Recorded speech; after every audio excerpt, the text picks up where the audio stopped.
एक गांव में दयालचंद नाम का एक आदमी रहता था। कई महीनों से उसके पास कोई काम नहीं था और इसे उस बात की कोई भी चिंता नहीं थी। वो घर में आराम से बैठकर गप्पे मारता रहता।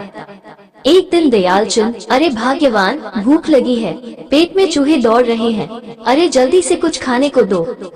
दयालचंद की पत्नी, कहाँ से दूं? आप कुछ काम करो तब ना। दयालचंद, मैंने कल थोड़े से चावल देखे थे, वो बना दो। दयालचंद की पत्नी, वो मैंने खा लिए, आपको कुछ खाना है तो जाओ कमा कर लाओ, आप यूं ही निठले बैठे रहते हो। दयालचंद, निठला और मैं, अरे जब चाहूं काम मिल जाएगा। दयालचंद की पत्नी, तो करते क्यों नहीं, अब घर में खाने को कुछ नहीं बचा। दयालचंद घर से बाहर चला गया। दयालचंद, अब थोड़े दिन काम तो करना पड़ेगा, चलो सामने वाली दुकान में पता करता हूँ। दयालचंद, मुझे कुछ काम मिलेगा? दुकानदार, नहीं, दुकान में कोई काम नहीं है। दयालचंद जाने लगा। दुकानदार, ओ भाई, जरा सुनो तो। मतीराम उसे थोड़ा दूर ले गया। दुकानदार, तुमको काम चाहिए ना, मेरा एक काम करोगे? दयालचंद, हाँ करूँगा, बताओ क्या काम है? दुकानदार, जासूसी करनी है। दयालचंद, जासूसी? किसकी जासूसी? दुकानदार, मेरी पत्नी कम्मो की। दयालचंद, पगला गए हो क्या भाई हैं, तुमको पत्नी की जासूसी करवानी है? दुकानदार, मैं तुमको सब बताता हूँ। मेरी पत्नी कम्मो रोज थोड़ी देर के लिए घर से गायब हो जाती है, पूछता हूँ तो गोलमोल जवाब देती है। घर में बूढ़े माँ बाप है, इसलिए मैं चीखना चिल्लाना नहीं चाहता। तुम पता करो वो कहाँ जाती है, क्या करती है, कहीं कुछ गड़बड़ तो नहीं? दयालचंद, और जो गड़बड़ हुई तो तुम्हारी गृहस्थी का सवाल है। नाना, मैं ये काम नहीं करूँगा। दुकानदार, सोच लो, जितने दिन जासूसी करोगे रोज के 10 रुपए दूंगा, और तुम नहीं तो कोई और यह काम करेगा, समझे? मुझे क्या पड़ी है? दयालचंद मन में, बात तो सही है, मैं नहीं करूँगा तो ये किसी और आदमी से जासूसी करवाएगा और इतने रुपये। दयालचंद, जी मैं करूँगा जासूसी, पर एक दिन के पैसे अभी दे दो। दुकानदार, तुम बस ये काम ईमानदारी से करना और मुझे सब सच सच बताया करना। बताओ, ठीक है? दयालचंद ने हाँ में सिर हिलाया। घर वापस आ जाने के बाद दयालचंद, अरे सुनती हो, अरे ये लो। दयालचंद की पत्नी, ये क्या दे रहे हो? दयालचंद, अरे भगवान, देखो तो सही। दयालचंद की पत्नी, इतने रुपए, पकड़ो पकड़ो, मुझे कहीं मैं बेहोश ना हो जाऊं। दयालचंद, ना ना, बस 10 रुपए ही तो है, तुम बेहोश हो गई तो ये 10 रुपए जो है दवाई में चले जाएंगे, तुम बेहोश मत होना। दयालचंद की पत्नी, तुम्हें मुझसे ज्यादा अपने 10 रुपए से प्यार है, तुम मुझसे शादी क्यों किए, रुपयों से ही कर लेते। दयालचंद, अरे अभी तो कह रही थी इतने रुपए, और अब? दयालचंद की पत्नी, आपके हाथ में कभी एक पैसा नहीं देखा, सीधा 10 रुपए देखे तो चक्कर आ गया। आपको किसने दिए इतने रुपए? सुनो, मैं कह रही हूँ, अगर साहूकार से ब्याज पे लाए हो ना तो वापस कर दो। क्या करना है ऐसे रुपये का जिसका 2 गुना ब्याज देना पड़े? दयालचंद, अरे नहीं भाग्यवान, ब्याज पर नहीं लाया हूँ, ये मेरे हैं। दयालचंद की पत्नी, हाय राम, मैं मर गई, आपके पास आए कहाँ से, किसकी चोरी की? अगर किसी ने देख लिया हो तो लोग पकड़ने आते होंगे, मैं कैसे बचाऊंगी? चलो अब जल्दी छुप जाओ। दयालचंद, अरे कोई क्यों पकड़ेगा, मैंने कोई चोरी थोड़ी ही की है, ये रुपये मेरी मेहनत के हैं। दयालचंद की पत्नी, ऐसी कौन सी मेहनत की जो थोड़ी देर में इतने रुपये मिल गए? दयालचंद, जो काम मुझे मिला है उसमें रोज के 10 रुपए मिलेंगे, रोज के? हाँ, तुम तो बस नोट गिनो। दयालचंद की पत्नी, सच्ची में रोज के? विश्वास कर लूं। दयालचंद, तो क्या नहीं करोगी? दयालचंद की पत्नी, आप कितने अच्छे हो, पहली कमाई पूरी की पूरी मेरे हाथ में रख दी, भगवान करे आपका ये काम चल पड़े। अगले दिन दयालचंद कम्मो के घर के बाहर साइकिल पर छिपकर बैठ गया। कम्मो बाहर आई। रिक्शा वाला, दीदी कहाँ रह गई थी, आपका इंतजार करते करते धूप में सड़ गया। कम्मो, भैया आज काम ज्यादा था, ये लो, बहुत गर्मी है और जल्दी चलो, यहाँ ज्यादा बात करना ठीक नहीं, कहीं हम पर किसी को शक न हो जाए। कम्मो रिक्शे में बैठ गई और दयालचंद साइकिल पर उसका पीछा करने लगा। रिक्शा गांव के बाहर फूस की एक बंद झोपड़ी के बाहर रुका। कम्मो झोपड़ी के अंदर चली गई। रिक्शा वाला, दीदी जल्दी करना, मैं यही आपका इंतजार कर रहा हूँ। दयालचंद अपनी साइकिल पर सवार झोपड़ी के पास जाने लगा। रिक्शा वाला, वहाँ कहाँ जा रहा है, साइकिल झोपड़ी में डालना है क्या? दयालचंद, अरे नहीं नहीं भैया, आज साइकिल संभल नहीं रही ना, इसलिए थोड़ा टेढ़ा मेढ़ा चल रही है। रिक्शा वाला, संभल कर चला करो भैया, कहीं इसके चक्कर में तुम गिर ना जाओ। दयालचंद मुस्कुराता हुआ वहाँ से चला गया। रात को दयालचंद मतीराम की दुकान में पहुँचा। मतीराम, आओ आओ, मैं तुम्हारा ही इंतजार कर रहा था, बताओ क्या पता चला। दयालचंद, पता तो बहुत कुछ चला है, पर पहले मेरी मजदूरी। मतीराम उसे 5 रुपए देता है। दयालचंद, ये तो बस 5 रुपए हैं, बाकी के 5। मतीराम, पहले बताओ तुमने क्या पता किया। दयालचंद, कम्मो भाभी रिक्शा में बैठ के गांव के बाहर एक झोपड़ी है, उसमें गई और 1 घंटा बाद बाहर आकर रिक्शा से घर आ गई। मतीराम, हाँ ये तो मुझे भी पता है। दयालचंद, अब मुझे थोड़े ही पता था कि तुम जानते हो। वो वहाँ किससे मिली ये आज नहीं पता चला पर। मतीराम, पर क्या, बताओ बताओ क्या बात है। दयालचंद, भाभी रिक्शे वाले से कह रही थी कि यहाँ से जल्दी चलो, कहीं किसी को शक ना हो जाए। मतीराम, क्या उसने ऐसा कहा, तुमने ठीक से सुना। दयालचंद ने हाँ में गर्दन हिलाई। दयालचंद, हाँ भाई। मतीराम, कम्मो सच में गड़बड़ कर रही है, ये लो तुम्हारे रुपये और सुनो, मुझे सब पता करके बताओ। दयालचंद, तुम चिंता मत करो, मैं हूँ ना। दयालचंद खुश होते हुए घर चला गया। दयालचंद, ये लो भाग्यवान, आज की कमाई। दयालचंद की पत्नी हंसते हुए, आज भी पूरे 10 रुपए। सुनो जी, मैं इससे कल एक नई साड़ी ले लूं। दयालचंद, अरे ये भी कोई पूछने की बात है, सब तुम्हारा है, जो मर्जी है ले लो। दयालचंद, कल मेरे लिए कटहल की सब्जी बनाना। दयालचंद की पत्नी, कटहल के साथ हलवा भी बना दूंगी। अगले दिन कम्मो अपने बेटे के साथ रिक्शा पर सवार होकर निकली। दयालचंद साइकिल पर उसका पीछा करने लगा। कम्मो झोपड़ी में गई। दयालचंद ने साइकिल थोड़ी दूर खड़ी करके रिक्शे वाले से छिपते हुए खिड़की से झोपड़ी में झांका। उसे केवल कम्मो दिखाई दे रही थी, दूसरा हिस्सा नहीं दिखाई दे रहा था। कम्मो ने रोते हुए अपने बेटे को आगे किया। दयालचंद, अरे कौन है, दूसरी तरफ दिख नहीं रहा। कम्मो ने कुछ रुपए और खाने का डिब्बा आगे बढ़ाया। दयालचंद, खाना और रुपए पर ये ससुरा है कौन। दयालचंद ने गर्दन अंदर डालने की कोशिश की मगर असंतुलित होकर गिर गया। आवाज सुनकर रिक्शे वाला आया। दयालचंद पत्थर से टकरा गया था। दयालचंद साइकिल उठाकर गाना गाते हुए, चलो रे बटोहिया, चलो रे बटोहिया, चलो रे। दयालचंद सीधा मतीराम के पास पहुंचा। मतीराम, अरे ये क्या हाल बना रखा है, मिट्टी से भरे हो। दयालचंद, ये हाल तुम्हारे चक्कर में हुआ भैया। सुनो, आज भाभी अपने साथ तुम्हारे बेटे को भी ले गई थी। हाँ।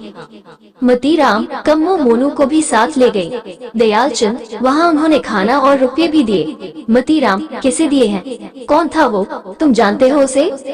दयालचंद, मुझे उसका मुंह तो नहीं दिखा पर हाथ, वो हाथ जिसने रुपए लिए वो पक्का आदमी का था, रुपए उसी ने लिए थे। मतीराम, ये सब क्या चल रहा है। दयालचंद, तुम चिंता मत करो, मैं कल और पता करता हूँ। दयालचंद रुपये लेकर वहाँ से चला गया। मतीराम गुस्से में घर गया। मतीराम, सुनो, आज तुम फिर दोपहर में कहाँ गई थी। कम्मो, तुम भी ना, माँ जी सो रही है, ऊंची आवाज में मत बोलो। मतीराम, बात को टालो मत। कम्मो, तुम्हारी फिजूल की बातों के लिए मेरे पास समय नहीं है, बाबूजी के खाने का समय हो गया है, फिर माँ जी उठ जाएंगी, तुम घर की शांति भंग मत करो। मतीराम, माँ पापा की वजह से ही चुप रहता हूँ, वरना अगले दिन दुकान में। मतीराम, तुम लोग कामचोर हो गए हो, देखते नहीं कितना काम पड़ा है, कौन करेगा, जल्दी ग्राहकों को सामान पहुंचाओ। नौकर, मालिक, सामान पैक हो रहा है, आप चिंता मत करो, किसी ग्राहक को शिकायत का मौका नहीं मिलेगा। हाँ। मतीराम मन में, अरे मैं यूं ही इन पर चिल्ला रहा हूँ, ये बेचारे तो अपना काम ठीक से करते हैं, इनको हंसता देखकर मैं चिढ़ गया। ऐसे नहीं चलेगा, आज मैं खुद जाकर देखता हूँ असलियत क्या है। आज दूध का दूध और पानी का पानी हो जाए। कम्मो मुझे धोखा दे रही है। कम्मो रिक्शे में बैठकर गई। दयालचंद भी उसके पीछे साइकिल लेकर निकल पड़ा। रिक्शे वाले ने पीछे मुड़कर देखा तो दयालचंद इधर उधर देखने लगा। रिक्शे वाला, शायद ये आदमी हमारा पीछा कर रहा है। कम्मो अंदर झोपड़ी में गई और दयालचंद ने छिपकर खिड़की के पास साइकिल लगाई। तभी पीछे से रिक्शे वाला आया और उसे पकड़कर सड़क पर लेकर गया और मारने लगा। बिरजू गुजरते हुए, अरे इसे क्यों मार रहे हो। रिक्शे वाला, तुम जाओ यहाँ से, इसे शर्म नहीं आती, रोज रोज कम्मो दीदी का पीछा करता है। आज मैं इसे ऐसा सबक सिखाऊंगा कि किसी का पीछा करना भूल जाएगा। हाँ, तुम बीच में मत पड़ो भैया। बिरजू वहाँ से चला गया। रिक्शे वाला और दयालचंद दोनों लड़ने लगे। दयालचंद, अरे तुम दोनों मिलकर जो खिचड़ी पक रहे हो, मुझे पता है। रिक्शे वाला, क्या पता है तुम्हें? और उसे मारने लगा। तभी वहाँ मतीराम आ गया। मतीराम, उसे क्यों मार रहा है? रिक्शे वाला, मारू ना तो आरती उतारो ऐसे आदमी की। वो फिर हाथ उठाने लगा। मतीराम, खबरदार जो हाथ उठाया तो। रिक्शे वाला, अरे तुम हो कौन भैया? दयालचंद, तुम इसे नहीं जानते, ये कम्मो का पति है, इसी ने मुझे उसके पीछे लगाया है। तभी कम्मो बाहर आ गई। रिक्शे वाला, मतलब तुम अपनी बीवी की जासूसी करा रहे थे भैया? कम्मो, आप मेरी जासूसी करा रहे थे? आपको क्या लगा कि मैं बदचलन हूँ? मतीराम, लगने की क्या बात है, तुम रोज रोज यहाँ किससे मिलने आती हो? आखिर है कौन अंदर? मतीराम झोपड़ी के अंदर गया और बाकी सब भी। अंदर एक बूढ़ा आदमी बिस्तर पर पड़ा था। रिक्शे वाला, ये मेरे पिता है और कम्मो मेरी बहन। कम्मो, मैं भी नहीं जानती थी कि मेरे पिता है, इन्होंने बचपन में मुझे गोद दे दिया था। बूढ़ा, ये क्या हो रहा? कम्मो, बाबूजी, ये आपके दामाद हैं। बूढ़ा, दामाद जी आए हैं मुझसे मिलने। आज मेरे सब बाप धुल गए। बेटा मुझे माफ करना, मैंने गरीबी के कारण अपने कम्मो को अमीर धनपत को गोद दे दिया था। रिक्शे वाला, बाबूजी आप आराम करो। सब बाहर आ गए। कम्मो, ये रिक्शे वाले नहीं, मेरे भैया हैं। रिक्शे वाला, बाबूजी को ये बात हमेशा चुभती थी कि उन्होंने अपनी बेटी को खुद नहीं पाला, गरीबी की वजह से गोद दे दिया। जब उनकी तबीयत खराब रहने लगी तो बोले मुझे मेरी बेटी से मिला दे, तो मैंने धनपत के पास जाकर कम्मो दीदी का पता लगाया। मतीराम, कम्मो, तुमने ये बात मुझसे क्यों छुपाई? कम्मो, आपके माँ बाबूजी ने आपका विवाह मुझे अमीर घर की लड़की समझकर किया था। वो और समाज क्या सोचेगा कि मेरे असली पिता गरीब हैं। भाई रिक्शा चलाता है, मैं डर गई थी कि कहीं आप मुझे छोड़ ना दे। मतीराम, तुम भी ना, चलो घर चलो, माँ बाबूजी को मैं समझा दूंगा। अब से तुम्हारे बाबूजी और भाई हमारे साथ रहेंगे। दयालचंद, चलो काम पूरा हो गया, पूरे 50 रुपए मिले हैं। इतने रुपए के सामने तो वो मार कुछ भी नहीं थी। हाँ, कोई मुझे 50 रुपए रोज देना तो भी मैं इतनी मार हंस हंस के खा लूँ। हाँ। दयालचंद, भगवान, ओ भगवान, कहाँ हो? आज बहुत खुशी का दिन है। हाँ। वो जोर जोर से रोने लगी। दयालचंद की पत्नी, हे प्रभु, ये दिन देखने से पहले मैं मर क्यों नहीं गई? मेरा राक्षस पति सौतन के चक्कर काट काट के खुशी मना रहा है। दयालचंद, तुमने मुझे राक्षस कहा और ये तुम्हारी सौतन, ये कहाँ से आ गई? बिरजू, बस करो, अब इतने भोले भी मत बनो। बिरजू, देखा बहन, मैं ना कह रहा था ये तुमको पागल बना रहा है। वहाँ सड़क पर ये पिट रहा था। वो आदमी बोल रहा था रोज रोज कम्मो का पीछा करता है, बदचलन कहीं का। दयालचंद, तुमको कुछ नहीं पता, चलो चलो निकलो यहाँ से, फिर दोबारा नहीं आना, चलो। दयालचंद की पत्नी, उसे क्यों भगा रहे हो? 2 पैसे क्या कमाने लग गए? आपकी आवारागर्दी शुरू हो गई? मैं सोचती रही ये आदमी दिन भर मेहनत मजदूरी करता है, पर आप पराई औरतों का पीछा करते हो। वो जोर जोर से रोने लगी। दयालचंद की पत्नी, हे प्रभु, मेरा पति नालायक निकला ही अच्छा था, काम के चक्कर में मेरा घर बर्बाद हो गया। भूखी अच्छी थी, पर सौतन, मुझसे ये सहन नहीं होगा। आसपास के लोग झांक कर देखने लगे। दयालचंद, ये तुम लोग ऐसे क्या देख रहे हो? चलो चलो, जाओ यहाँ से। बूढ़ा, तुमने इस भोली भाली औरत के साथ ठीक नहीं किया। दयालचंद, बाबा, ज्ञान मत दो, मैं अपने आप देख लूंगा, तुम जाओ यहाँ से। आदमी, मुझे समझ नहीं आ रहा इस दयालचंद में इतनी हिम्मत आई कहाँ से? दयालचंद, मैं कह रहा हूँ तुम जाओ। दयालचंद ने दरवाजा बंद कर दिया। दयालचंद, भगवान, तुम सुनो तो मैं कम्मो की जासूसी कर रहा था, इसी जासूसी करने के तो पैसे मिले थे। दयालचंद की पत्नी, झूठ, आप झूठ बोल रहे हो। पोल खुल गई तो जासूसी का बहाना बना रहे हो। आपको क्या पड़ी जो उस कम्मो की जासूसी करने चले? चलो निकलो यहाँ से। दयालचंद, अरे मैं यहाँ से क्यों जाऊँ? दयालचंद की पत्नी, जब तक उस कम्मो का भूत सिर पर से नहीं उतरता, आप इस घर में नहीं रहोगे। दयालचंद, अरे सुनो तो, मैं सच कह रहा हूँ। दयालचंद की पत्नी, सुना नहीं है आपने? जा रहे हो या मैं चली जाऊँ यहाँ से? दयालचंद, ये तुम ठीक नहीं कर रही। दयालचंद दरवाजे पर पहुंचा, तभी मतीराम और कम्मो आ गए। दयालचंद, अरे अच्छा हुआ तुम आ गए, तुम्हारी वजह से मेरे घर में कोहराम मच गया है। ये मेरी बात सुनने को तैयार नहीं है। तुम इसे सच बताओ। मोतीराम, बहन, दयालचंद बहुत अच्छा इंसान है। इसने मेरे कहने पर ही कम्मो की जासूसी की। कम्मो, जो बात मैं इन्हें चाहकर भी नहीं बता पा रही थी, वो आपकी वजह से पता चल गई और आज हम सब साथ हैं। आपका बहुत बहुत धन्यवाद। मोतीराम, दयालचंद, तुम कल से दुकान में मेरे साथ काम करना। भाई, तुमने मेरा घर बचाया है, वरना मैं शक के चक्कर में सब बर्बाद कर देता। कम्मो, ये कपड़े तुम दोनों के लिए हमारी ओर से उपहार है, न मत कहना। दयालचंद, तुम लोग भी खुश रहो।